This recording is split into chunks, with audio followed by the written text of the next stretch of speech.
ಯಾದಗಿರಿ ಜಿಲ್ಲೆಯ ಅಧ್ಯಕ್ಷರು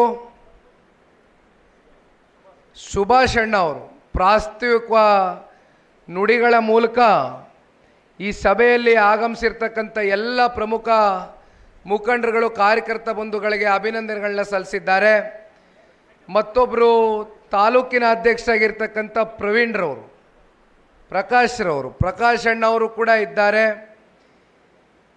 ವೇದಿಕೆ ಮೇಲೆ ಸಾಕಷ್ಟು ಜನ ಜಿಲ್ಲಾ ಪಂಚಾಯಿತಿ, ತಾಲೂಕು ಪಂಚಾಯಿತಿ ಹಲವಾರು ಸದಸ್ಯರುಗಳು, ಅಧ್ಯಕ್ಷರುಗಳಾಗಿ ಕೆಲಸ ಮಾಡಿರ್ತಕ್ಕಂಥ ಎಲ್ಲ ಜಿಲ್ಲೆಯ ಪ್ರಮುಖ ಮುಖಂಡರುಗಳು, ಜಿಲ್ಲೆಯ ಬೇರುಗಳು ಇವತ್ತು ತುಂಬ ಜನ ಸನ್ಮಾನ್ಯ ದೇವೇಗೌಡರು ಸಾಹೇಬರ ಸಮಕಾಲದ ಹಿರಿಯಕರು ಈ ಪಕ್ಷದ ಸಂಕಷ್ಟದ ಕಾಲದಲ್ಲಿ, ಪಕ್ಷದ ಏಳು ಬೀಳುಗಳಲ್ಲಿ ಧೃತಿಗೆಡದಿರ ಪಕ್ಷದ ಜೊತೆಯಲ್ಲಿ ನಿರಂತರವಾಗಿ ನಾವಿದ್ದೇವೆ ಅಂತಕ್ಕಂಥ ಆತ್ಮಸ್ಥೈರ್ಯವನ್ನು ತುಂಬುವ ಮೂಲಕ ನಮ್ಮಂಥ ಎಷ್ಟೋ ಜನ ಯುವ ಪೀಳಿಗೆಗಳಿಗೆ ಮಾರ್ಗದರ್ಶನವನ್ನು ನೀಡ್ತಾ ಇಲ್ಲಿಯವರೆಗೂ ಹೆಜ್ಜೆಯನ್ನು ಹಾಕಿ ಬರ್ತಾ ಇರ್ತಕ್ಕಂಥ ಎಲ್ಲ ನಮ್ಮ ಜನತಾದಳ ಪಕ್ಷದ ಈ ಭಾಗದ ನಮ್ಮ ಯಾದಗಿರಿ ಜಿಲ್ಲೆಯ ಎಲ್ಲ ಹಿರಿಯ ಮುಖಂಡರುಗಳಿಗೆ ಅನಂತ ಧನ್ಯವಾದಗಳು, ಅಭಿನಂದನೆಗಳನ್ನ ಸಲ್ಲಿಸಲಿಕ್ಕೆ ಇಷ್ಟಪಡ್ತೇನೆ. ಇವತ್ತಿನ ಈ ಒಂದು ಸಭೆಯಲ್ಲಿ ಬಹಳ ಮುಖ್ಯವಾದಂಥ ಪಾತ್ರವನ್ನು ವಹಿಸಿ ಜಿಲ್ಲೆಯ ಜನತೆಗೆ ಇಂದಿನ ಸಭೆಯಲ್ಲಿ ಆಗ್ತಕ್ಕಂಥ ಈ ಒಂದು ರಾಜ್ಯ ಪ್ರವಾಸ ಹಾಗೂ ಪಕ್ಷ ಸಂಘಟನೆಯ ಒಂದು ಚರ್ಚೆಯ ಕುರಿತು ಎಲ್ಲವನ್ನ ಇವತ್ತು ಜನತೆಗೆ ಬಿತ್ತರಿಸ್ತಕ್ಕಂಥ ಪ್ರಾಮಾಣಿಕ ಕೆಲಸವನ್ನು ಮಾಡಲಿಕ್ಕೆ ಬಂದಿರತಕ್ಕಂಥ ಎಲ್ಲ ಜಿಲ್ಲೆಯ ನನ್ನ ಪ್ರೀತಿಯ ಮಾಧ್ಯಮದ ಮಿತ್ರರು ಕೂಡ ಈ ಒಂದು ಸಭೆಯಲ್ಲಿ ಅಭಿನಂದನೆಗಳು, ಧನ್ಯವಾದಗಳನ್ನ ಸಲ್ಲಿಸಲಿಕ್ಕೆ ಇಷ್ಟಪಡ್ತೇನೆ. ಇವತ್ತಿನ ಸಭೆಯ ಕೇಂದ್ರ ಬಿಂದುಗಳು ಕಳೆದ 4 ದಶಕಗಳಿಂದ ನಿರಂತರವಾಗಿ ಪಕ್ಷದ ಏಳು ಬೀಳುಗಳಲ್ಲಿ, ಪಕ್ಷ ಸಂಕಷ್ಟದಲ್ಲಿದ್ದಂಥ ಸಂದರ್ಭದಲ್ಲಿ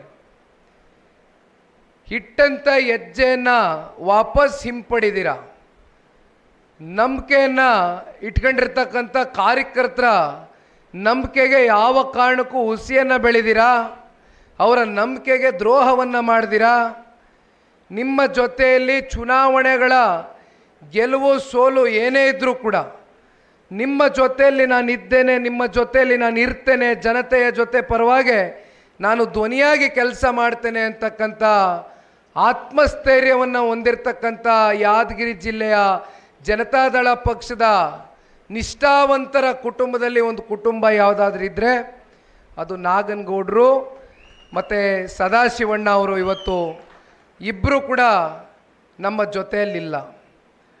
ಆದರೆ ಪಕ್ಷದ ಪರವಾಗಿ ಅವರ ಒಂದು ಪ್ರಾಮಾಣಿಕತೆ, ಸನ್ಮಾನ್ಯ ದೇವೇಗೌಡರು ಸಾಹೇಬರ ರಾಜಕಾರಣದ ಜೀವನದಲ್ಲಿ ಹೆಗಲಿಗೆ ಹೆಗಲು ಕೊಟ್ಕೊಂಡು ಏನೇ ಕಷ್ಟ ಬರಲಿ, ಏನೇ ಒತ್ತಡಗಳಿರಲಿ, ಎಷ್ಟೇ ಕೇಸ್ಗಳು ಬೀಳಲಿ, ಎಷ್ಟೇ ದೌರ್ಜನ್ಯಗಳು, ದರ್ಪ ಇವೆಲ್ಲವನ್ನು ಎದುರಿಸಿ ನಿಂತು ಕಾರ್ಯಕರ್ತ ಬಂಧುಗಳಿಗೆ ಎಂಥ ಸಂದಿಗ್ಧ ಪರಿಸ್ಥಿತಿಯಲ್ಲೂ ಕೂಡ ಕೈಯನ್ನು ಬಿಡದಿರ ಸದಾಕಾಲ 89ರಿಂದ ನನ್ನ ಆತ್ಮೀಯ ಸಹೋದರನ ಬಗ್ಗೆ ನಾನು ಮಾತನಾಡ್ತೇನೆ. ಅದಕ್ಕಿಂತ ಮುಂಚಿತವಾಗಿ 89, 94, 96ರಲ್ಲಿ ಸದಾಶಿವಣ್ಣ ಅವರು ಚುನಾವಣೆಗೆ ಏನು ಸ್ಪರ್ಧೆ ಮಾಡಿದರು, 2 ಬಾರಿ ವಿಧಾನಸಭಾ ಚುನಾವಣೆ, ಒಮ್ಮೆ ವಿಧಾನ ಪರಿಷತ್ನ ಚುನಾವಣೆ.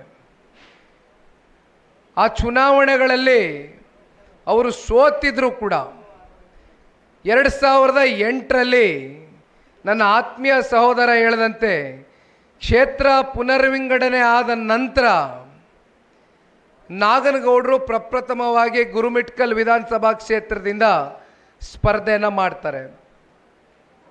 8ರಲ್ಲಿ ಸೋಲನ್ನು ಕಾಣ್ತಾರೆ, 13ರಲ್ಲಿ ಕೇವಲ 600 ಮತಗಳಿಂದ ಪರಾಜಿತಗೊಳ್ತಾರೆ.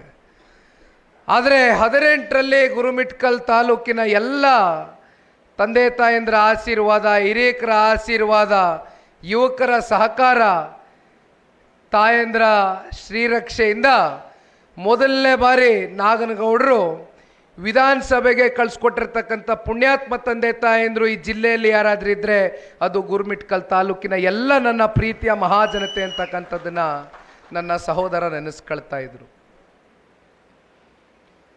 ತದನಂತರ 2020 ಕಳೆದ ವಿಧಾನಸಭಾ ಚುನಾವಣೆ ಸಂದರ್ಭದಲ್ಲಿ ನನ್ನ ಆತ್ಮೀಯ ಸಹೋದರ ಇವತ್ತು ಮುಕ್ತವಾಗಿ ತನ್ನ ಮನಸ್ಸಿನಲ್ಲಿ ಇರ್ತಕ್ಕಂಥ ಮನದಾಳದ ಮಾತುಗಳನ್ನ ಹೃದಯ ಬಿಚ್ಚಿ ಇವತ್ತು ಜಿಲ್ಲೆ ಹಾಗೂ ತಾಲೂಕಿನ 4 ತಾಲೂಕಿನ ಜನತೆ ಮುಂದೆ ಇವತ್ತು ಇಟ್ಟಿರ್ತಕ್ಕಂಥದ್ದು. ಬಹುಶಃ ಇದು ನನ್ನ ಜೊತೆ ಅವರು ಕೂತು ಹಲವಾರು ಬಾರಿ ಅವರ ನಡವಳಿಕೆಗಳು, ಅವರು ಯಾವ ರೀತಿ ಸನ್ಮಾನ್ಯ ಕುಮಾರಣ್ಣವ್ರಿಗೆ ಇವತ್ತು ನಾನು ಒಬ್ಬ ಮಗ ಇದ್ದೇನೆ ಸತ್ಯ, ಆದರೆ ಇವತ್ತು ಮತ್ತೊಬ್ಬ ಮಗನ ರೂಪದಲ್ಲಿ ಇವತ್ತು ಈ ಜನತಾದಳ ಪಕ್ಷದಲ್ಲಿ ಮತ್ತೊಬ್ಬ ಯುವಕ ಇದ್ದಾನೆ ಅಂದರೆ ಅದು ನಮ್ಮ ಶರಣಗೌಡರು ಕುಮಾರಣ್ಣವ್ರಿಗೆ. ಅದೇ ರೀತಿ ಸನ್ಮಾನ್ಯ ಕುಮಾರಣ್ಣವರು ಅವರ ತಂದೆ ಸ್ಥಾನದಲ್ಲಿ ನಿಂತು ಅವರು ಭಾಷಣ ಮುಗಿದೋಗಿತ್ತು, ಆದರೂ ಕೂಡ ಇಲ್ಲ ನಾನು ಇದು ಹೇಳಬೇಕಾಗಿರ್ತಕ್ಕಂಥ ಒಂದು ವಿಚಾರ, ಕ್ಷೇತ್ರದ ಜನತೆಯ ಸರ್ವೋತ್ತಮಕ ಅಭಿವೃದ್ಧಿಗೆ ಯಾವ ರೀತಿ ಸನ್ಮಾನ್ಯ ಕುಮಾರಣ್ಣವರು ಕೈ ಜೋಡಿಸಿದ್ರು ಅಂತಕ್ಕಂಥದ್ದನ್ನು ಸ್ಮರಿಸುತ್ತಾ ನನ್ನ ಆತ್ಮೀಯ ಸಹೋದರ ಶರಣಗೌಡರು ಮಾತನಾಡ್ತಕ್ಕಂಥದ್ದನ್ನ ಎಲ್ಲರೂ ಕೇಳಿಸ್ಕೊಂಡಿದ್ದೇವೆ.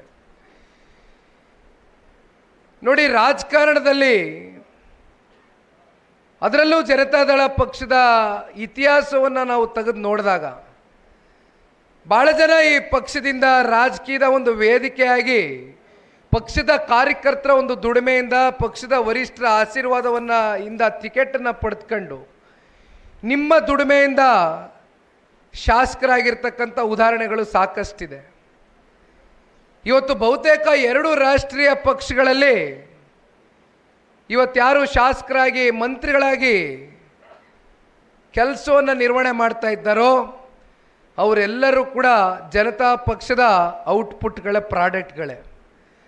ಅದು ಸನ್ಮಾನ್ಯ ದೇವೇಗೌಡರು ಸಾಹೇಬರು ಹಾಗೂ ರಾಜ್ಯಾದ್ಯಂತ ನಮ್ಮ ಪಕ್ಷದ ನಿಷ್ಠಾವಂತ ಕಾರ್ಯಕರ್ತ ಬಂಧುಗಳ ಶ್ರಮ, ಅವ್ರಿಗೆ ಸಿಕ್ಕಿರ್ತಕ್ಕಂಥ ಪ್ರತಿಫಲ. ಆದರೆ ಇವತ್ತು ನಾವು ನೋಡ್ತಾ ಇದ್ದೇವೆ ರಾಜಕಾರಣದಲ್ಲಿ ನಿಷ್ಠೆ ಅಂತಕ್ಕಂಥ ಪದಕ್ಕೆ ಎಲ್ಲೋ ಒಂದು ಕಡೆ ನಮ್ಮೆಲ್ಲರಲ್ಲೂ ಇತ್ತೀಚಿನ ರಾಜಕಾರಣದ ಕೆಲವೊಂದಷ್ಟು ಬೆಳವಣಿಗೆಗಳು ನಾವು ನೋಡಿದಂಥ ಹಿನ್ನೆಲೆಯಲ್ಲಿ ಯಾಕೋ ಹಿಂದಿದ್ದಂಗೆ ದೇವೇಗೌಡರು ಸಾಹೇಬರ ಕಾಲದಲ್ಲಿ, ಕುಮಾರಣ್ಣ ಅವರ ಕಾಲಘಟ್ಟದಲ್ಲಿ ಹಿಂದಿದ್ದಂಥ ರಾಜಕಾರಣಕ್ಕೂ ಇವತ್ತಿನ ರಾಜಕಾರಣಕ್ಕೂ ಗಜಗಜಾಂತರ ವ್ಯತ್ಯಾಸ ಆಗಿದೆಯಲ್ಲ ಅಂತಕ್ಕಂಥ ಒಂದು ಆತಂಕ ಇವತ್ತಿನ ಯುವ ಪೀಳಿಗೆಗಳಲ್ಲಿ ಮೂಡಿರ್ತಕ್ಕಂಥದ್ದು ಸತ್ಯ. ಯಾರೇ ಪಕ್ಷವನ್ನು ಬಿಟ್ಟು ಹೋಗಿರ್ಬೋದು, ಯಾರೇ ಪಕ್ಷವನ್ನು ತ್ಯಜಿಸಿ ಹೋಗಿರ್ಬೋದು, ಅಧಿಕಾರದ ಆಸೆಗೋ ಹಣದ ಆಸೆಗೋ ಅಥವಾ ಮತ್ತೊಂದಕ್ಕೋ.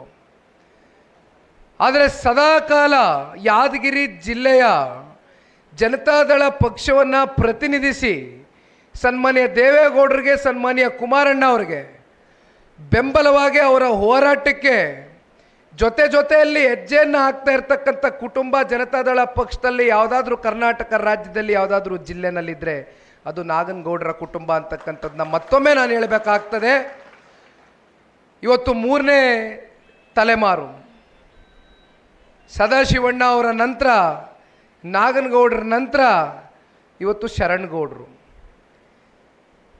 ಶರಣಗೌಡರ ಬಗ್ಗೆ ನಾನೊಂದು ಮಾತನ್ನು ತಿಳಿಸ್ಬೇಕಾಗ್ತದೆ. ಈ ಹಿಂದೆ 2019 ಲೋಕಸಭಾ ಚುನಾವಣೆಯಲ್ಲಿ ಮಂಡ್ಯದಿಂದ ನಾನೇನು ಸ್ಪರ್ಧೆ ಮಾಡಿದ್ದೆ. ಆ ಚುನಾವಣೆಯಲ್ಲಿ ನಾನು ಪರಾಜಿತಗೊಂಡ ನಂತರ ಪಕ್ಷದಲ್ಲಿ ಆ ಹಿಂದೆ ಮಧು ಬಂಗಾರಪ್ಪನವರು ಯುವಜನತಾದಳ ಅಧ್ಯಕ್ಷರಿದ್ದರು ಆಗಿನ್ನು, ಅವರು ಪಾಪ ಹೋಗಿದ್ದಾರೆ, ಈಗ ಅವ್ರ ಬಗ್ಗೆ ಚರ್ಚೆ ಬೇಡ. ಸನ್ಮಾನ್ಯ ದೇವೇಗೌಡರು ಸಾಹೇಬರು ಯಾರಾದರೂ ಕ್ರಿಯಾಶೀಲ ಯುವಕನಿಗೆ, ಪಕ್ಷ ಕಟ್ತಕ್ಕಂಥ ಹಂಬಲ ಇರ್ತಕ್ಕಂಥ ಛಲ ಇರ್ತಕ್ಕಂಥ ಯುವಕನಿಗೆ ಯುವ ಘಟಕದ ರಾಜ್ಯಾಧ್ಯಕ್ಷರ ಸ್ಥಾನದ ಒಂದು ಹುದ್ದೆಯನ್ನು ಅವ್ರಿಗೆ ಕೊಡಬೇಕು ಅಂತಕ್ಕಂಥ ತೀರ್ಮಾನದೊಂದಿಗೆ ಸನ್ಮಾನ್ಯ ದೇವೇಗೌಡರು ಸಾಹೇಬರು ಶರಣಗೌಡರನ್ನ ಕರೆಸಿರ್ತಾರೆ. ಆಗ ಶರಣಗೌಡರು ಈಗ ತಾನೇ ವೇದಿಕೆ ಮೇಲೆ ಮಾತನಾಡಬೇಕಾದ್ರೆ ಹೇಳ್ತಾ ಇದ್ರು, ಅವ್ರ ತಂದೆಯವರು ಶಾಸಕರಾಗಿದ್ದರೂ ಕೂಡ ತಳಮಟ್ಟದಲ್ಲಿ ಯಾರಾದರೂ ಕೂಡ ಕೆಲಸ ಮಾಡಬೇಕಾಗ್ತದೆ, ಕುಟುಂಬದಲ್ಲಿ ಕಾರ್ಯಕರ್ತರ ಜೊತೆ ಬೆರಿಬೇಕಾಗ್ತದೆ, ಜನರ ಜೊತೆ ಬೆರಿಬೇಕಾಗ್ತದೆ. ಏಕೆಂದರೆ ಶಾಸಕರಾದಾಗ ಶಾಸಕ ಸ್ಥಾನಕ್ಕೆ ತನ್ನದಾದಂಥ ಕಮಿಟ್ಮೆಂಟ್ಗಳಿರ್ತವೆ, ತನ್ನದಾದಂಥ ಜವಾಬ್ದಾರಿಗಳಿರ್ತದೆ. ಹಲವಾರು ಕಮಿಟಿ ಮೀಟಿಂಗ್ಗಳನ್ನ ಅಟೆಂಡ್ ಮಾಡಬೇಕಾಗ್ತದೆ, ಸೆಷನ್ಗಳು ನಡೆಯುತ್ತೆ. ಈ ರೀತಿ ಅನೇಕ ಸಂದರ್ಭದಲ್ಲಿ ಕನಿಷ್ಠ ಪಕ್ಷ ಕಾರ್ಯಕರ್ತರು ಹಾಗೂ ಜನತೆ, ತಾಲೂಕಿನ ಜನತೆ ಅಪೇಕ್ಷೆ ಇಟ್ಕೊಳ್ತಕ್ಕಂಥದ್ದು. ಯಾರಾದರೂ ಕುಟುಂಬದ ಒಬ್ಬ ವ್ಯಕ್ತಿ ಅಥವಾ ಅವ್ರ ಮನೆಯವರು, ಮಕ್ಕಳು ಅಥವಾ ಅವ್ರ ತಮ್ಮಂದರು, ಅಣ್ಣಂದರು ಯಾರಾದರೂ ಒಬ್ಬರು ನಿರಂತರ ಸಂಪರ್ಕದಲ್ಲಿ ಇರಬೇಕು ಅಂತಕ್ಕಂಥದ್ದು ತಾಲೂಕಿನ ಜನತೆ ಅಪೇಕ್ಷೆ ಇಟ್ಕೊಳ್ತಾರೆ. ಆ ಜಾಗವನ್ನು ತುಂಬಿಸ್ತಕ್ಕಂಥ, ಭರಿಸ್ತಕ್ಕಂಥ ಕೆಲಸ ನಾಗನಗೌಡರ ಸುಪುತ್ರರು ಶರಣಗೌಡರು ಮಾಡ್ತಾಯಿದ್ರು. ಹಾಗಾಗಿ ಆ ಯುವ ಜನತಾ ದಳದ ಅಧ್ಯಕ್ಷ ಸ್ಥಾನಕ್ಕೆ ಸನ್ಮಾನ್ಯ ದೇವೇಗೌಡರು ಸಾಹೇಬರ ತಲೆನಲ್ಲಿ ಮೊದಲು ಬಂದಂಥ ವ್ಯಕ್ತಿ ಯಾರು ಅಂದರೆ ಅದು ಶರಣಗೌಡರು. ಆದರೆ ಶರಣಗೌಡರು ಇಲ್ಲ, ನಾನು ಮುಂದಿನ ಸಾರ್ವತ್ರಿಕ ವಿಧಾನಸಭಾ ಚುನಾವಣೆಗೆ ನಮ್ಮ ತಂದೆಯವರ ಪರವಾಗಿ, ನಮ್ಮ ಕಾರ್ಯಕರ್ತರ ಪರವಾಗಿ, ಏಕೆಂದರೆ ಇಲ್ಲಿವರೆಗೂ ನಾವೇನು ಹೋರಾಟ ಮಾಡ್ಕೊಂಬಂದಿದ್ದೇವೆ, ಇಷ್ಟು ವರ್ಷಗಳ ಕಾಲ ಹಲವಾರು ಸಂದರ್ಭದಲ್ಲಿ ಹಲವಾರು ಚುನಾವಣೆಗಳಲ್ಲಿ ಸೋಲನ್ನು ಉಂಡಿರ್ತಕ್ಕಂಥದ್ದೇ ಜಾಸ್ತಿ. ಈಗ ಜನ ನಮಗೆ ಆಶೀರ್ವಾದ ಮಾಡಿದ್ದಾರೆ. ಈ ಸಂದರ್ಭದಲ್ಲಿ ಅಧಿಕಾರ ಕೊಟ್ಟಂಥ ಸಂದರ್ಭದಲ್ಲಿ ಅಧಿಕಾರವನ್ನು ಉಳಿಸ್ಕೊಳ್ತಕ್ಕಂಥದ್ದು ಬಹಳ ಮುಖ್ಯ ಆಗ್ತದೆ. ಅದು ಬಹಳ ಒಂದು ಜವಾಬ್ದಾರಿಯುತವಾದಂಥ ಕೆಲಸ. ಹಾಗಾಗಿ ನನಗೆ ಈ ಸದ್ಯದ ಮಟ್ಟಕ್ಕೆ ಯುವ ಜನತಾ ದಳದ ಅಧ್ಯಕ್ಷರ ಸ್ಥಾನ ಬೇಡ ಅಪ್ಪಾಜಿ ಅಂಥೇಳಿ ನನ್ನ ಹೆಸರು ಶರಣಗೌಡರು ಸನ್ಮಾನ್ಯ ದೇವೇಗೌಡರು ಸಾಹೇಬ್ರ ಮುಂದೆ ಪ್ರಸ್ತಾವನೆಯನ್ನು ಇಟ್ಟಿರ್ತಕ್ಕಂಥದ್ದು. ನನಗೆ ಇದ್ರ ಬಗ್ಗೆ ಒಂದು ಚೂರು ಮಾಹಿತಿ ಇಲ್ಲ, ಯಾಕಂದ್ರೆ ನಾನು ಕಾರ್ಯಕರ್ತರ ಹತ್ರ ಇವತ್ತು ಹಂಚ್ಕೊಳ್ಬೇಕಾಗ್ತದೆ. ನನಗೆ ಬೆಳಗ್ಗೆ 10-10:30 ಗಂಟೆಗೆ ಕರೆ ಬರುತ್ತೆ, JP ಭವನದ ಪಕ್ಷದ ಕಚೇರಿಗೆ ಸನ್ಮಾನ್ಯ ದೇವೇಗೌಡರು ಸಾಹೇಬರು ನಿಮಗೆ ಬರೋಕ್ಕೆ ಹೇಳ್ತಾ ಇದ್ದಾರೆ ಅಂತ ಅವರ PS ಅಂಜನಿಗೌಡರು ಫೋನ್ ಮಾಡ್ತಾರೆ ನನಗೆ. ದೊಡ್ಡವರು ಫೋನ್ ತಗೊಂಡು ಎಲ್ಲಿದೆಯಪ್ಪ, ಬೇಗ ಹೊರಟು ಬಾ ಇಲ್ಲಿ ಅಂತಂದರು. ನಾನು ಹೋಗ್ತೀನಿ, ನನಗೆ ವಿಚಾರವೇ ಗೊತ್ತಿಲ್ಲ. ಮಧು ಬಂಗಾರಪ್ಪ ಯುವ ಜನತಾ ದಳ ರಾಜ್ಯಾಧ್ಯಕ್ಷರ ಸ್ಥಾನದಿಂದ ಮತ್ತಿನ್ನೊಬ್ಬರಿಗೆ ಅದನ್ನು ದಾರಿ ಎರಿಬೇಕು ಅಂತಕ್ಕಂಥ ತೀರ್ಮಾನ ಆದಂಥ ಸಂದರ್ಭದಲ್ಲಿ ನೇರವಾಗಿ ಪ್ರೆಸ್ ಮೀಟ್ ಇದೆ, ಪ್ರೆಸ್ ನಡೀತಾ ಇದೆ JP ಭವನದಲ್ಲಿ, ನಮ್ಮ ಫಸ್ಟ್ ಫ್ಲೋರ್ನಲ್ಲಿ, ಮೊದಲನೇ ಫ್ಲೋರ್ನಲ್ಲಿ. ಕರೆಸಿದ್ರು, ಕೂರಿಸಿದ್ರು, ನನ್ನ ಕೈ ಕೊಟ್ಬಿಟ್ರು. ಯಾಕೆ ಇದನ್ನೆಲ್ಲ ನಾನು ಹೇಳ್ತಾ ಇದ್ದೀನಿ ಅಂದರೆ, ನನ್ನ ಸಹೋದರನು ಮಾತನಾಡಬೇಕಾದ್ರೆ ಒಂದು ಮಾತು ಹೇಳಿದರು. ತುಂಬ ಕಡೆ ಇವತ್ತು ಮಾಧ್ಯಮದಲ್ಲಿ ಸಾಕಷ್ಟು ಚರ್ಚೆಗಳಾಗ್ತಾ ಇದೆ. ನಿಖಿಲ್ ಕುಮಾರಸ್ವಾಮಿ ಇಂದಿನ ರಾಜ್ಯ ಪ್ರವಾಸದ ಹಿಂದೆ ಇರ್ತಕ್ಕಂಥ ಉದ್ದೇಶ ರಾಜ್ಯಾಧ್ಯಕ್ಷರಾಗಿ ನೇಮಕಾತಿ ಮಾಡ್ತಕ್ಕಂಥದ್ದಕ್ಕೆ ಪಕ್ಷ ತೀರ್ಮಾನ ತಗೊಂಡಿರ್ಬೋದೇನೋ ಅಂತಕ್ಕಂಥದ್ದು ಬಹಳ ಗಂಭೀರವಾದಂಥ ಚರ್ಚೆಗಳು ನಡೀತಾ ಇದೆ. ಬಹಳ ಮುಕ್ತವಾಗಿ ಇವತ್ತು ನಾನು ಈ ಒಂದು ಮಾತನ್ನ ಹಂಚ್ಕೊಳ್ಳಿಕ್ಕೆ ಇಷ್ಟಪಡ್ತೇನೆ. ಇನ್ನೂ 3 ವರ್ಷಗಳ ಕಾಲ ಮುಂದಿನ ವಿಧಾನಸಭಾ ಚುನಾವಣೆಯನ್ನು ನಾವು ಎದುರು ನೋಡ್ತಾ ಇದ್ದೇವೆ. ಇವತ್ತೇ ಏನು ಚುನಾವಣೆ ಇಲ್ಲ.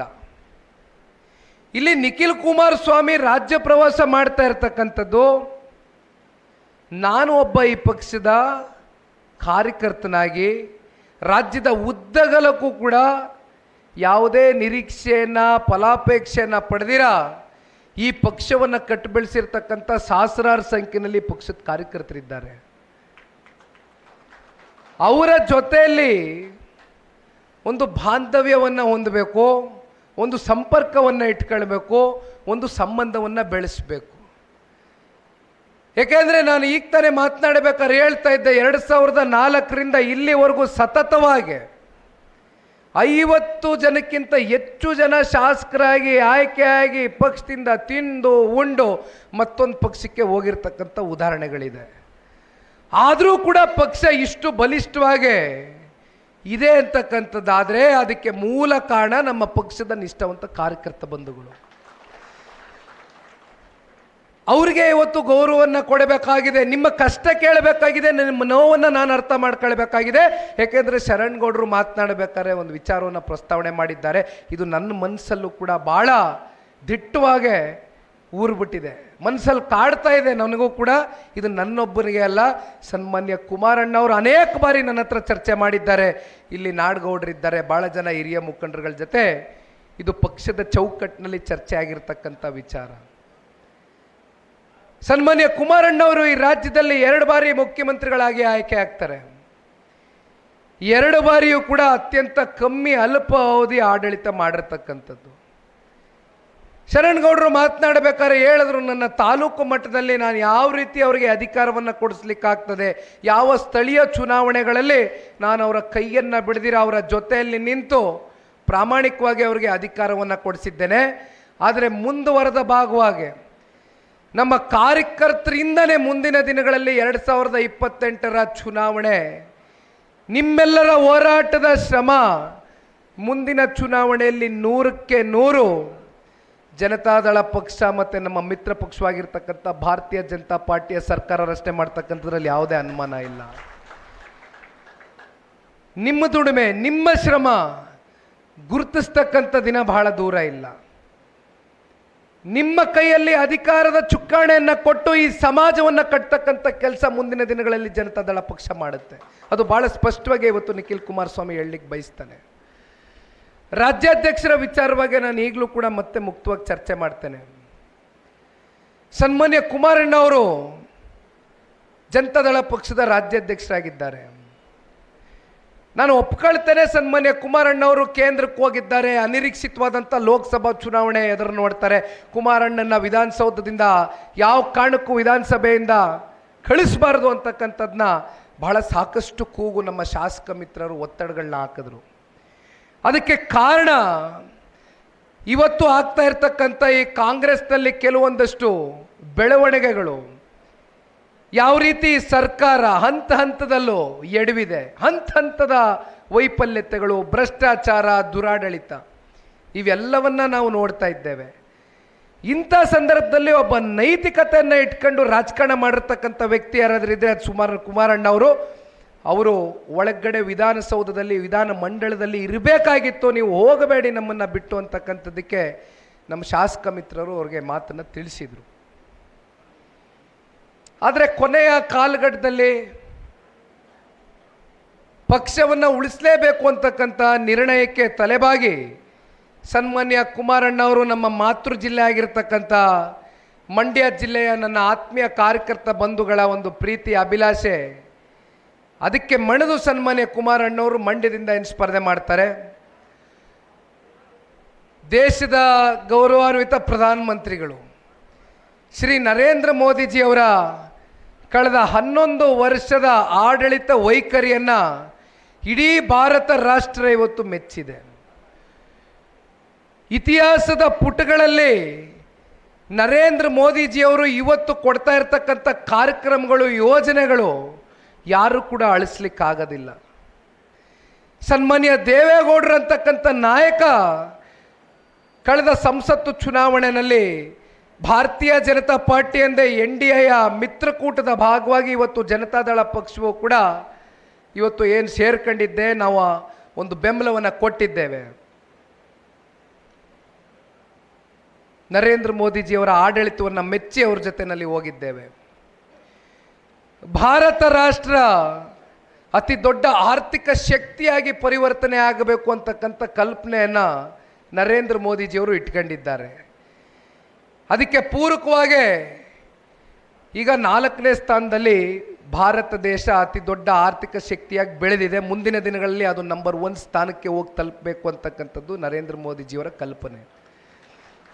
ಅದಕ್ಕೆ ಇವತ್ತು ಸನ್ಮಾನ್ಯ ದೇವೇಗೌಡರು ಸಾಹೇಬರು ತಗೊಂಡಿರ್ತಕ್ಕಂಥ ನಿರ್ಣಯ, ಕಳೆದ ಸಂಸತ್ ಚುನಾವಣೆಯಲ್ಲಿ ಜನತಾದಳ ಪಕ್ಷ ಹಾಗೂ ಭಾರತೀಯ ಜನತಾ ಪಾರ್ಟಿಯ ಮಿತ್ರತ್ವ, ನಮ್ಮ ಪಕ್ಷದ ತಳಮಟ್ಟದ ಕಾರ್ಯಕರ್ತರ ಒಂದು ಹೊಂದಾಣಿಕೆ, ಆರೋಗ್ಯಕರವಾದಂಥ ಒಂದು ಚುನಾವಣೆ, ಜೊತೆಯಲ್ಲಿ ನಮ್ಮ ಕನ್ನಡ ನಾಡಿನ 7.5 ಕೋಟಿ ಕನ್ನಡಿಗರು ಇದನ್ನು ಒಪ್ಕೊಂಡಿದ್ದಾರೆ ಅಂತಕ್ಕಂಥದ್ದಕ್ಕೆ ಒಂದು ಸಣ್ಣ ಉದಾಹರಣೆ, 19 ಜನ ಸಂಸದರನ್ನ ಇವತ್ತು ನರೇಂದ್ರ ಮೋದಿಜಿಯವರಿಗೆ ಕನ್ನಡ ನಾಡಿನ ಜನತೆ ಉಡುಗೊರೆಯಾಗಿ ಕೊಟ್ಟಿರ್ತಕ್ಕಂಥದ್ದು.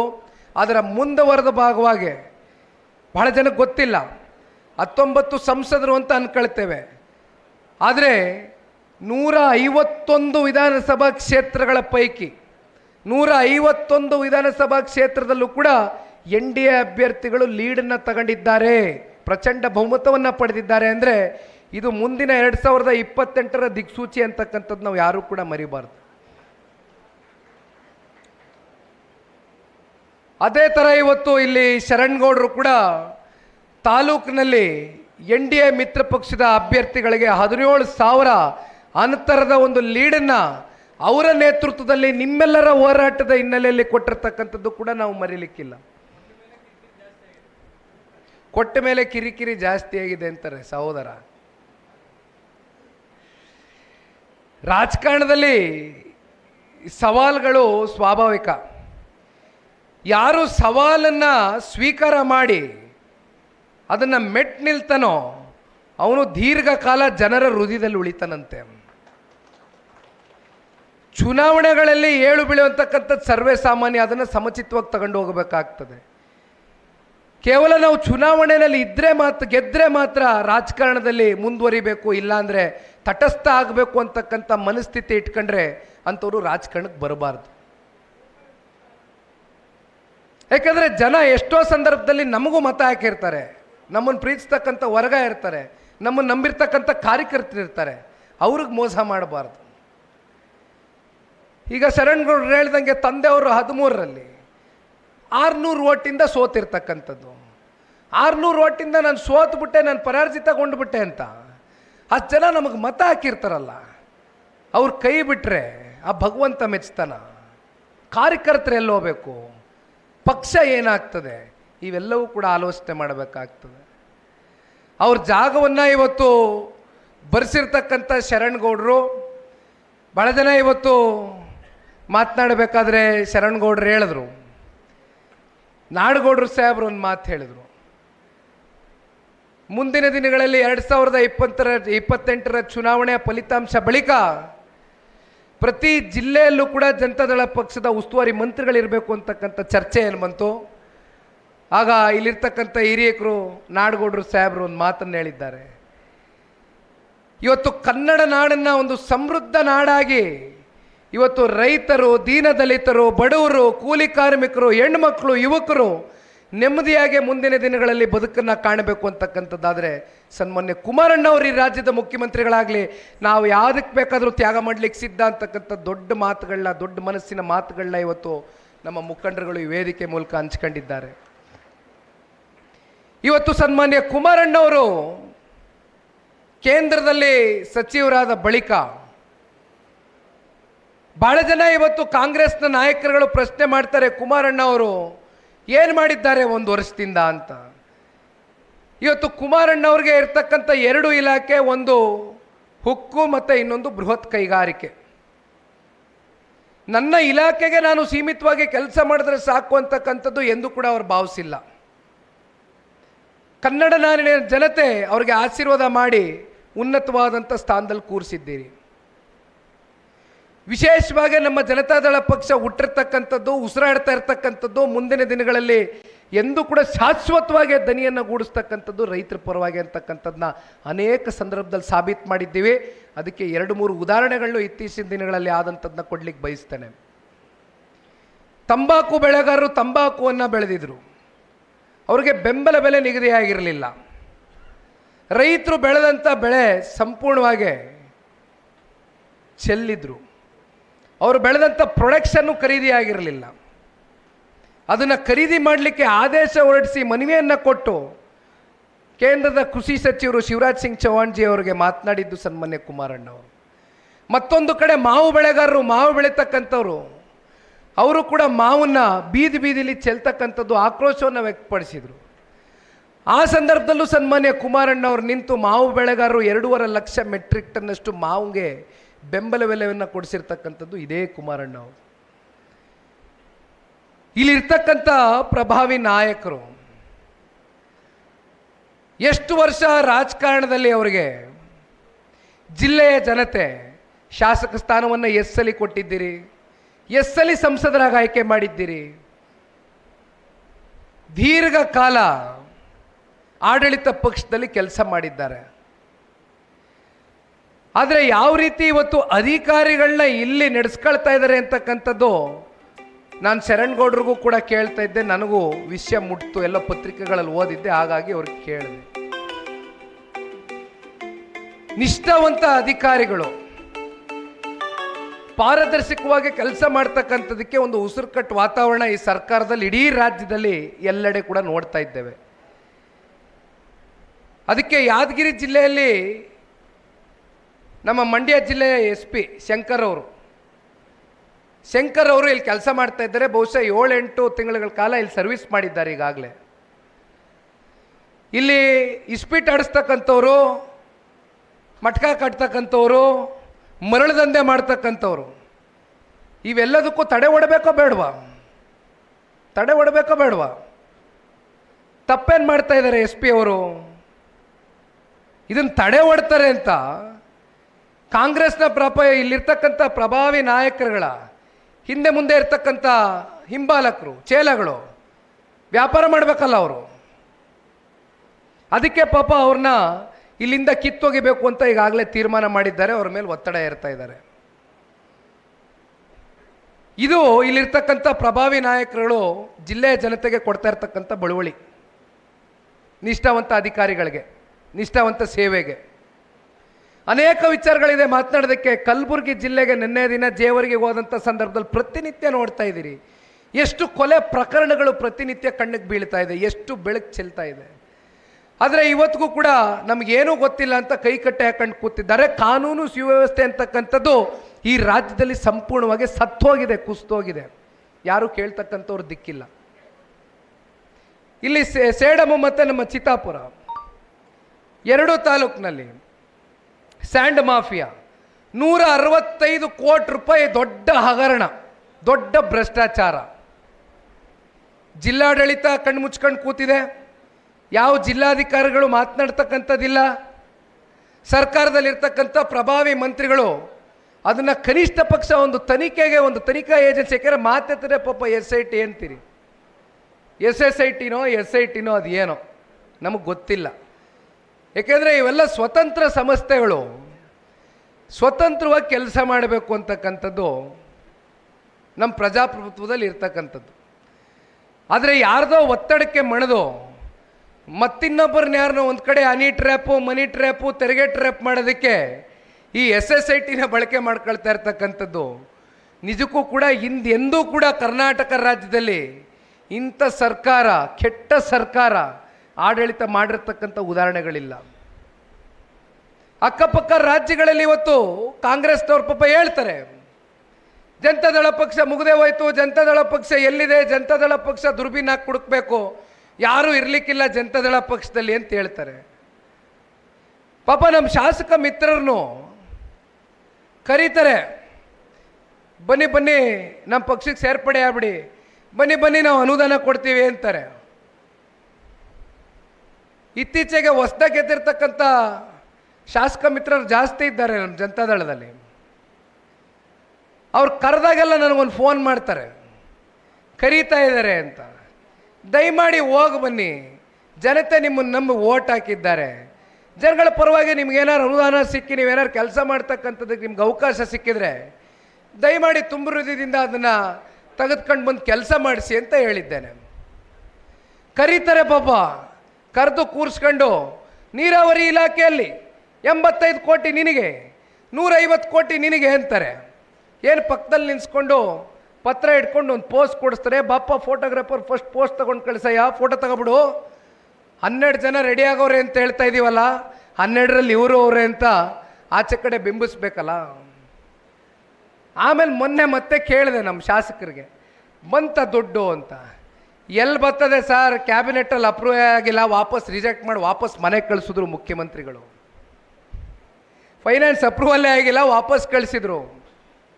ಪಾಪ ಉಪಮುಖ್ಯಮಂತ್ರಿಗಳು ಕರೀತಾರೆ, ಮುಖ್ಯಮಂತ್ರಿಗಳು ರಿಜೆಕ್ಟ್ ಮಾಡ್ತಾರೆ. ಇವತ್ತು ಕಾಂಗ್ರೆಸ್ನ ಪಕ್ಷ ಅವ್ರ ಪರಿಸ್ಥಿತಿ ಎಲ್ಲಿಗೆ ಹೋಗಿದೆ ಅಂದರೆ ಜನತಾದಳದ ಪಕ್ಷದ ಬಗ್ಗೆ ಮಾತನಾಡ್ತಾರೆ. ಎಲ್ಲಿದೆ ಜನತಾದಳ ಪಕ್ಷ? ಮುಗ್ದೇ ಹೋಯ್ತು ಅಂತೀರಿ. 100 ವರ್ಷ ಇತಿಹಾಸ ಇರ್ತಕ್ಕಂಥ ನಿಮ್ಮ ಕಾಂಗ್ರೆಸ್ಸು ಎಷ್ಟು ರಾಜ್ಯದಲ್ಲಿ ಆಡಳಿತ ಮಾಡ್ತಿದ್ದೀರಿ? ಎಷ್ಟು ರಾಜ್ಯದಲ್ಲಿ ಮಾಡ್ತಾವ್ರಣ್ಣ ಆಡಳಿತ ಕಾಂಗ್ರೆಸ್ಸು? 3 ರಾಜ್ಯ: ಹಿಮಾಚಲ್ ಪ್ರದೇಶ, ತೆಲಂಗಾಣ, ಕರ್ನಾಟಕ. ಹಿಮಾಚಲ್ ಪ್ರದೇಶದಲ್ಲಿ ಈಗಾಗಲೇ ಕಾಂಗ್ರೆಸ್ಸು ಗ್ಯಾರಂಟಿ ಕೊಡ್ತೀನಿ ಅಂತ ಹೇಳಿ ಹಲವಾರು ಪತ್ರಿಕೆಗಳಲ್ಲಿ ಪ್ರಕಟಣೆಯನ್ನು ಓದಿದ್ದೇವೆ. ದಿವಾಳಿ ಎದ್ದೋಗಿದೆ ಹಿಮಾಚಲ್ ಪ್ರದೇಶ ಸರ್ಕಾರ, ದಿವಾಳಿ ಎದ್ದೋಗಿದೆ. ಆರ್ಥಿಕ ಸುನಾಮಿ ಘೋಷಣೆ ಮಾಡಬೇಕಾಗಿದೆ ಇವತ್ತು. ಅಲ್ಲಿಂದ ನೀವು ತೆಲಂಗಾಣಕ್ಕೆ ಬನ್ನಿ.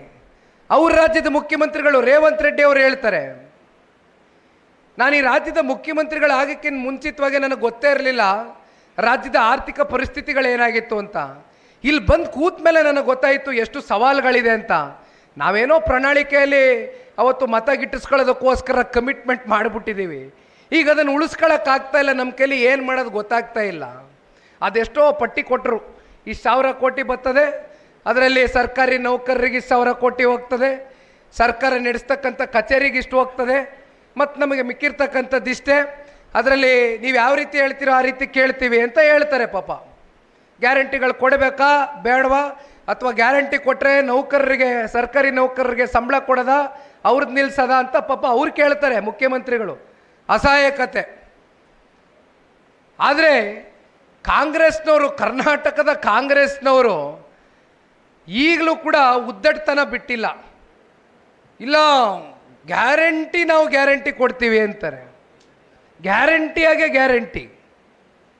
ನೆನ್ನೆ ನಮ್ಮ ಆಲ್ಕೋಡ್ ಹನುಮಂತಪ್ಪನವ್ರು ಹೇಳ್ತಾ ಇದ್ರು, ಗ್ಯಾರಂಟಿ ಹೆಸರಲ್ಲಿ 55,000 ಕೋಟಿ ಪ್ರತಿ ವರ್ಷ ಇವತ್ತು ಗ್ಯಾರಂಟಿಗೆ ಹೊಂದಿಸ್ಬೇಕು. ಗೃಹಜ್ಯೋತಿ, ಗೃಹಲಕ್ಷ್ಮಿ, ಯುವ ನಿಧಿ, ಮೇಜರ್ ಗ್ಯಾರಂಟಿ ಸ್ಕೀಮ್ಸು. ಪ್ರತಿ ತಿಂಗಳು 2,000 ರೂಪಾಯಿ ಕೊಡಬೇಕು ಹೆಣ್ಮಕ್ಳ ಖಾತೆಗಳಿಗೆ. ಜನ ಕೇಳಲಿಲ್ಲ. ನೀವು ನಿಮ್ಮ ಪ್ರಣಾಳಿಕೆಯಲ್ಲಿ ಹೇಳ್ಕೊಂಡವರು ತಿಂಗಳ ಕೊಡ್ತೇವೆ, ಚಾಚು ತಪ್ತೀರಾ ಅಂದ್ರಿ. ಕೊಡೋಕ್ಕಾಗ್ತಾ ಇದೆಯಾ? ಜನಕ್ಕೆ ಸಮರ್ಪಕವಾಗಿ ನೀವು ಕೊಡ್ತಾ ಇದ್ದೀರಾ? ನಾಡಗೌಡ್ರು ಹೇಳ್ದಂಗೆ ಸಂಸತ್ ಚುನಾವಣೆ ಬರುತ್ತೆ, 6 ತಿಂಗಳು ಒಂದೇ ಸಲ ಇಟ್ಕೊಳ್ಳೋದು.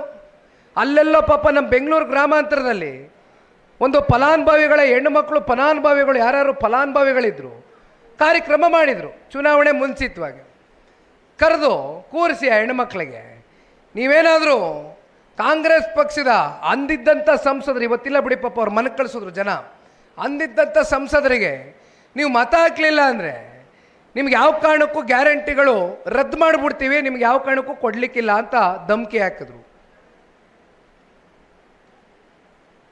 ಏನಾಗಿದೆ ಇವತ್ತು ಗ್ಯಾರಂಟಿಗಳ ಕತೆ? ಅಲ್ಲೆಲ್ಲೋ ಚನ್ನಪಟ್ಟಣ, ಸಂಡೂರು, ಶಿಗ್ಗಾವಿ ಚುನಾವಣೆ, ಮತ್ತು 4 ತಿಂಗಳದ್ದು ಇಟ್ಕೊಳ್ಳೋದು, ಒಂದೇ ಸಲ ಹಾಕೋದು. ಶರಣ್ಗೌಡ್ರು ಹೇಳ್ದಂಗೆ ಅದು ಎಲ್ಲಿವರೆಗೂ ಗ್ಯಾರಂಟಿ ಕೊಡ್ತಾರೋ ನಿಮಗೆ ಬಂದರೆ ದಯಮಾಡಿ ತಗೊಳ್ಳಿ. ಆದರೆ ಮುಂದೆ ನನಗೆ ಗೊತ್ತಿದೆ, ನಿಮ್ಮ ಹೃದಯದಲ್ಲಿ ಈಗಾಗಲೇ ತೀರ್ಮಾನ ಮಾಡಿದ್ದೀರಿ. ಜನತಾದಳನೂ ನೋಡಿದ್ದೀರಿ, ಕಾಂಗ್ರೆಸ್ ಆಡಳಿತನೂ ನೋಡಿದ್ದೀರಿ, ಕುಮಾರಣ್ಣನ ನಾಯಕತ್ವನೂ ನೋಡಿದ್ದೀರಿ, ಮತ್ತೊಬ್ಬರ ನಾಯಕತ್ವನೂ ನೋಡಿದ್ದೀರಿ. ಕುಮಾರಣ್ಣನಿಗೂ ಅವಕಾಶ ಕೊಟ್ಟಿದ್ದೀರಿ, ಆದರೆ ಸಂಪೂರ್ಣವಾಗಿ ಅವಕಾಶ ಕೊಟ್ಟಿಲ್ಲ. ನಾಡಗೌಡ್ರು ಹೇಳ್ದಂಗೆ ದೇವ್ರು ಮಾಡಿರ್ತಕ್ಕಂಥ ಮುಖ್ಯಮಂತ್ರಿ, ದೇವರ ಆಶೀರ್ವಾದದಿಂದ ಆದಂಥ ಮುಖ್ಯಮಂತ್ರಿ. ಇವತ್ತು ನಾವು ಯಾತಕ್ಕೋಸ್ಕರ ಇಷ್ಟು ರಾಜ್ಯಾದ್ಯಂತ ಪ್ರವಾಸ ಮಾಡ್ತಾ ಇದ್ದೇವೆ ಅಂದರೆ, ಇವತ್ತು ನಮ್ಗೆ ಏನೂ ಬೇಡಪ್ಪ ಅಂತ ಸುಮ್ಮನೆ ಕೈ ಕಟ್ಟೆ ಹಾಕೊಂಡು ಕೂತ್ಕೊಂಡ್ರೆ 40ರಿಂದ 45 ಸೀಟು ಜನ ನಮಗೆ ಕೊಡ್ತಾರೆ. ಆದರೆ 40ರಿಂದ 45 ಸೀಟು ತಗೊಳ್ತಕ್ಕಂಥದ್ದಕ್ಕೆ ಇವತ್ತು ನಾವು ಆ ಮಟ್ಟಕ್ಕೆ ಹೋಗೋಕ್ಕೆ ಸಿದ್ಧರಿಲ್ಲ. ನಾವು ಸವಾಲು ಸ್ವೀಕಾರ ಮಾಡಿದ್ದೇವೆ. ರಾಜ್ಯಾದ್ಯಂತ ಪ್ರವಾಸ ಮಾಡ್ತೇವೆ, ರಾಜ್ಯದ ಉದ್ದಗಲಕ್ಕೂ ಜನರನ್ನ ಸಮಸ್ಯೆನ ಆಲಿಸ್ತಕ್ಕಂಥ ಕೆಲಸ ಮಾಡ್ತೇವೆ, ಜನರಲ್ಲಿ ವಿಶ್ವಾಸವನ್ನು ಮೂಡಿಸ್ತಕ್ಕಂಥ ಪ್ರಯತ್ನ ಮಾಡ್ತೇವೆ. ಮುಂದೊಂದು ದಿನ ಜನ ನಮ್ಗೆ ಆಶೀರ್ವಾದ ಮಾಡಿದಂಥ ದಿನ 100ಕ್ಕೆ 100 ಈ ನಾಡಿನ ರೈತರ ಪರವಾಗಿ, ಹೆಣ್ಣುಮಕ್ಕಳ ಪರವಾಗಿ, ಯುವಕರ ಪರವಾಗಿ ಪ್ರಾಮಾಣಿಕವಾಗಿ ಧ್ವನಿ ಎತ್ತಕ್ಕಂಥ ಕೆಲಸ ಹಿಂದೆನೂ ಮಾಡಿದ್ದೇವೆ, ಮುಂದೆನೂ ಮಾಡ್ತೇವೆ. ಇನ್ನು ಹೆಚ್ಚು 2.5 ಗಂಟೆ ಆಗೋಯ್ತು. ದಯಮಾಡಿ ಮಾತನಾಡ್ತಾ ಇದ್ರೆ ಏನು ಬೇಕಾದ್ರೂ ಮಾತನಾಡ್ಬೋದು, ಆದರೆ ಶಾಪುರಕ್ಕೆ ಹೋಗಬೇಕಾಗಿದೆ. ಶಾಪುರದಲ್ಲಿ ಒಂದು ಬಹುಶಃ ಬೈಕ್ ರ್ಯಾಲಿಯನ್ನು ಮಾಡ್ಕೊಂಡು ಅಲ್ಲೂ ಕೂಡ ಈ ಸಭೆಯನ್ನು ಆಯೋಜನೆ ಮಾಡ್ಕೊಂಡಿದ್ದಾರೆ. ಒಂದು ಶರಣಗೌಡರು ಹೇಳ್ತಾ ಇದ್ರು, ಕಳೆದ ಬಾರಿ ಸನ್ಮಾನ್ಯ ಕುಮಾರಣ್ಣ ಅವರು ಬಂದಂಥ ಸಂದರ್ಭದಲ್ಲಿ ಅವ್ರು ಯಾವತ್ತೇ ಬಂದಿದ್ರು ಕೂಡ ಕನಿಷ್ಠ ಪಕ್ಷ 25,000 ಜನ ಇಲ್ದಿರ ನಾವು ಯಾವತ್ತೂ ಕೂಡ ಸಭೆ ಮಾಡಿಲ್ಲ, ಇದೇ ಮೊದಲನೇ ಬಾರಿ ನಾನು ಕ್ಲೋಸ್ ಡೋರ್ ಸಭೆ ಮಾಡ್ತಾ ಇದ್ದೀನಿ ಅಂತ ಹೇಳಿದ್ರು. ಆದರೆ ನಾನು ಎಲ್ಲ ನಮ್ಮ ಪಕ್ಷದ ಅಭ್ಯರ್ಥಿಗಳು, ಶಾಸಕರು, ಮಾಜಿ ಶಾಸಕರಿಗೆ ಮನವಿ ಮಾಡಿದ್ದು, ನನಗೆ ದೊಡ್ಡ ಮಟ್ಟದ ಸಮಾವೇಶಗಳು ಇವತ್ತು ನಾವು ಮಾಡಬೇಕಾಗಿಲ್ಲ, ನನಗೆ ಬೇಕಾಗಿರ್ತಕ್ಕಂಥದ್ದು ಇಲ್ಲಿ ದುಡಿತಾ ಇರ್ತಕ್ಕಂಥ ಹಿರಿಜೀವಿಗಳು ಯಾರಿದ್ದಾರೆ, ನನ್ನ ಯುವಕ ಮಿತ್ರರು ಯಾರಿದ್ದಾರೆ, ಎಲ್ಲ ನಮ್ಮ ಮಹಿಳೆಯರು, ನಮ್ಮ ತಾಯಂದರು, ಅಕ್ಕ ತಂಗಿಯರು ಯಾರಿದ್ದಾರೆ, ಅವ್ರಿಗೆ ಇವತ್ತು ಪಕ್ಷವನ್ನು ಸಂಘಟನೆ ಮಾಡ್ತಕ್ಕಂಥದ್ದಕ್ಕೆ ನಮ್ಮ ಕಡೆಯಿಂದ ಇವತ್ತಿನಿಂದ ಒಂದು ಸಣ್ಣ ಸಂದೇಶದ ರೀತಿ ಒಂದು ಸಭೆಯನ್ನು ಆಯೋಜನೆ ಮಾಡಿ ಮುಂಬರ್ತಕ್ಕಂಥ ದಿನಗಳಲ್ಲಿ ದೊಡ್ಡ ಸಮಾವೇಶಗಳು ಮಾಡ್ತಕ್ಕಂಥ ದಿನವೂ ಕೂಡ ಬರುತ್ತೆ. ಹಾಗಾಗಿ ಹೆಚ್ಚಾಗಿ ಒತ್ತಡ ತಗೊಳ್ತಕ್ಕಂಥದ್ದು ಬೇಡ. ಯಾಕೆಂದರೆ ಇವತ್ತು ಒಂದು ಮಾತನ್ನು ಎಲ್ಲರೂ ಮಾತಾಡ್ಬೇಕಾದ್ರೆ ಹೇಳ್ತಾ ಇದ್ರು ಹಿರಿಯಕರು, ದೇವೇಗೌಡರು ಬಿತ್ತನೆ ಮಾಡಿರ್ತಕ್ಕಂಥ ಬೀಜ ಅಂತಿಂಥ ಬೀಜ ಅಲ್ಲ, ದೇವೇಗೌಡರು ಬಿತ್ತನೆ ಮಾಡಿರ್ತಕ್ಕಂಥ ಬೀಜ ಪ್ರಾಮಾಣಿಕರು, ನಿಷ್ಠಾವಂತರು. ಅದನ್ನು ಅನೇಕ ಚುನಾವಣೆಗಳಲ್ಲಿ, ಅನೇಕ ಸಭೆಗಳಲ್ಲಿ ನೀವು ಸಾಬೀತು ಮಾಡಿದ್ದೀರಿ. ಅದರಲ್ಲಿ ಒಂದು ಉದಾಹರಣೆ ಇವತ್ತು ಯಾದಗಿರಿ ಜಿಲ್ಲೆಯಲ್ಲಿ ಸೇರಿರ್ತಕ್ಕಂಥ ಎಲ್ಲ ನಮ್ಮ ಪಕ್ಷದ ಹಿರಿ ಜೀವಗಳು, ಯುವಕರು, ಹೆಣ್ಮಕ್ಳು ಈ ಒಂದು ಸಭೆನ ಇಷ್ಟೊಂದು ಅಚ್ಚುಕಟ್ಟಾಗೆ, ಇಷ್ಟೊಂದು ಯಶಸ್ವಿಯಾಗಿ ನಡೆಸ್ಕೊಡ್ತಕ್ಕಂಥದ್ದಕ್ಕೆ ನೀವೆಲ್ಲ ಪ್ರಮುಖವಾದಂಥ ಕಾರಣಕರ್ತರೇನಾಗಿದ್ದೀರಿ. ಶರಣಗೌಡರು ನಾಲ್ಗೆ ಮೇಲೆ ನಂಬರ್ ಇದೆ, ಎಲ್ಲೋದ್ರೂ ಕೂಡ ಪಟಪಟ್ನೇ ಹೇಳ್ತಾರೆ ನಂಬರು. ನಾನು ನಂಬರು ದಯಮಾಡಿ ಎಲ್ಲರೂ ಇವತ್ತು ಸದಸ್ಯತ್ವ ನೋಂದಣಿಯ ಅಭಿಯಾನ ಇವತ್ತು ಇಡೀ ರಾಜ್ಯದಲ್ಲಿ 50 ಲಕ್ಷ ಗುರಿಯನ್ನು ದಾಟಬೇಕು ಅಂತಕ್ಕಂಥ ಛಲವನ್ನು ಹೊತ್ಕೊಂಡು ಇವತ್ತು ಸವಾಲನ್ನು ಸ್ವೀಕಾರ ಮಾಡಿ ಹೊರಟಿದ್ದೇವೆ. ದಯಮಾಡಿ ನೀವೆಲ್ಲರೂ ಇಲ್ಲಿನಿಂದನೇ ಒಂದು ನಿಮ್ಮ ಫೋನ್ಗಳನ್ನ ಕೈಯಲ್ಲಿ ಇಟ್ಕೊಂಡು ಒಂದೊಂದು ಮಿಸ್ಡ್ ಕಾಲ್ ಕೊಡುವ ಮೂಲಕ ನೀವು ಜನತಾದಳ ಪಕ್ಷದ ಸಕ್ರಿಯ ಸದಸ್ಯರು ಅಂತಕ್ಕಂಥದ್ದನ್ನ ಇವತ್ತು ನೀವೆಲ್ಲರೂ ಕೂಡ ನಮಗೆ ವಿಶ್ವಾಸವನ್ನು ಮೂಡಿಸೋದಷ್ಟೇ ಅಲ್ದಿರ, ಶರಣಗೌಡ್ರಿಗೆ ಒಂದು ಸಣ್ಣ ಮನವಿ, ದಯವಿಟ್ಟು ಇನ್ನು ಒಂದು 30 ದಿನಗಳ ಕಾಲ ಹಿಂದಿನಿಂದ, ಅಂದರೆ ನೀವು ಇನ್ನೊಂದು 2 ದಿನದಲ್ಲೋ 3 ದಿನದಲ್ಲೋ, ನಾನು ಜಿಲ್ಲೆ ಇವತ್ತು ಮುಗಿಸಿ ಹೋಗ್ತಾ ಇದ್ದಾಗೆ 3 ರಿಂದ 4 ತಾಸು ದಿವಸಕ್ಕೆ, ಜಾಸ್ತಿ ಹೆಚ್ಚಿಗೆ ಸಮಯ ಬೇಡ, ಮಿಕ್ಕಿದ ತಾಸು ದಯಮಾಡಿ ನಿಮ್ಮ ಕೆಲಸನೂ ನೀವು ನೋಡ್ಕೊಳ್ಳಿ. ಪಕ್ಷಕ್ಕೋಸ್ಕರ 3 ರಿಂದ 4 ತಾಸು 30 ದಿನಗಳು ಪ್ರತಿ ಪಂಚಾಯಿತಿವಾರು ಹಿರಿಯಕರು, ಯುವಕರು, ಹೆಣ್ಮಕ್ಳು, ಎಲ್ಲ ಜಾತಿ, ಸಮುದಾಯ, ವರ್ಗ, ಧರ್ಮ ಎಲ್ಲದವರು ಒಂದು ಟೀಮ್ ಮಾಡ್ಕೊಂಡು ದಯಮಾಡಿ ನೀವಿವತ್ತು ಮಿಸ್ಡ್ ಕಾಲ್ ಕೊಡ್ತಕ್ಕಂಥದ್ದು ಅಷ್ಟೇ ಅಲ್ಲ, ಇಲ್ಲಿ ಸೇರಿರ್ತಕ್ಕಂಥವ್ರು ಒಬ್ಬೊಬ್ಬರು ಮಿಸ್ಡ್ ಕಾಲ್ ಕೊಡುವ ಮೂಲಕ ಕನಿಷ್ಠ ಪಕ್ಷ ಒಬ್ಬೊಬ್ಬ 25 ರಿಂದ 50 ಜನ ಮಿಸ್ಡ್ ಕಾಲ್ ಕೊಡಿಸ್ತಕ್ಕಂಥದ್ದಾಗಬೇಕು. ಅದಕ್ಕೆ ದಯಮಾಡಿ ಯಾದಗಿರಿ ಜಿಲ್ಲೆಯಲ್ಲಿ ಸೇರಿರ್ತಕ್ಕಂಥ ಎಲ್ಲ ನಮ್ಮ ಪಕ್ಷದ ಅಭಿಮಾನಿಗಳೇ, ನಾಗನಗೌಡರ ಅಭಿಮಾನಿಗಳೇ, ನಮ್ಮ ಯುವಕ ಶಾಸಕರಾಗಿರ್ತಕ್ಕಂಥ ನನ್ನ ಸಹೋದರ ಶರಣಗೌಡರ ಅಭಿಮಾನಿಗಳೇ, ದಯಮಾಡಿ ತಾವೆಲ್ಲರೂ ಇಂದಿನಿಂದಲೇ ಪಕ್ಷವನ್ನು ಬೇರು ಸಮೇತ ಕಟ್ತಕ್ಕಂಥ ಕೆಲಸವನ್ನು ಮಾಡಬೇಕು ಅಂತಕ್ಕಂಥದ್ದನ್ನ ಈ ಸಂದರ್ಭದಲ್ಲಿ ಕೋರ್ಕೊಳ್ತಾ ನನ್ನ ಮಾತನ್ನು ಮುಗಿಸ್ತೇನೆ. ಜೈ ಹಿಂದ್, ಜೈ ಕರ್ನಾಟಕ, ಜೈ JDS.